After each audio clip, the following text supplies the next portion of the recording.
Welcome to another episode of the Bible Decoded. Noah's Ark, the forgotten year of the waters.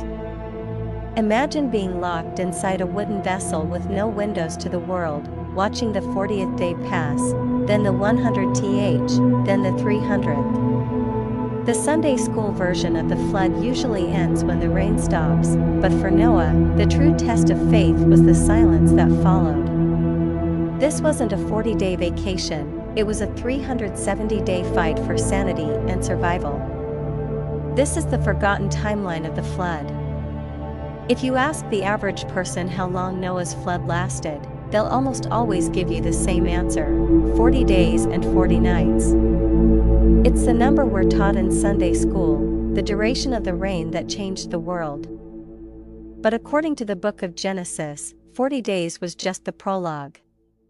If you were on that ark, 40 days was merely the moment the door clicked shut.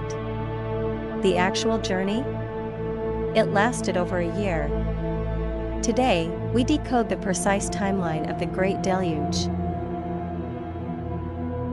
The Bible records that in the 600th year of Noah's life, on the 17th day of the second month, the fountains of the great deep were broken up, and the windows of heaven were opened. For 40 days, the planet was under a dual assault, water from below and water from above. This wasn't just a storm, it was a cosmic decreation. By the end of those 40 days, the highest mountains were covered by more than 20 feet of water.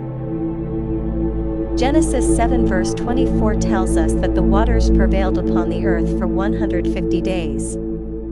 This is where the 40-day myth evaporates.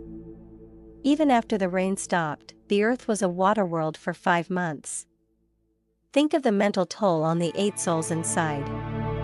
No land. No horizon. Just the creaking of gopher wood and the 150-day realization that the world they knew was gone. It wasn't until the end of these 5 months that Genesis 8 says God remembered Noah, and a wind began to pass over the earth.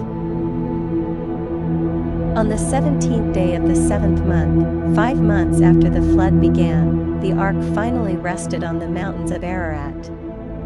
But they couldn't leave. The peaks of other mountains weren't even visible for another 2.5 months. Noah then began his famous tests. He waited 40 more days to open the window. He sent a raven, then a dove. He waited 7 days, then another 7. When the dove finally returned with an olive leaf, it was a sign of life, but the ground was still a marsh. It wasn't until the 2nd month of the following year that the earth was finally dry. That is a total of 370 days. 1 year and 10 days. Noah didn't just survive a storm, he survived a year-long isolation. The rainbow wasn't just a promise that the rain would stop, it was a covenant for a family that had spent 370 days. The next time you see a 40-day reference, remember the 370. The Bible's details are often much more grueling, and much more miraculous, than the stories we tell.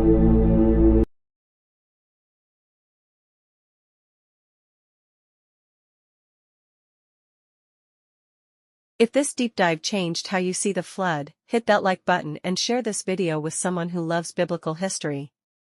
Comment below which story we should decode next, and don't forget to subscribe for more deep dives into the Word.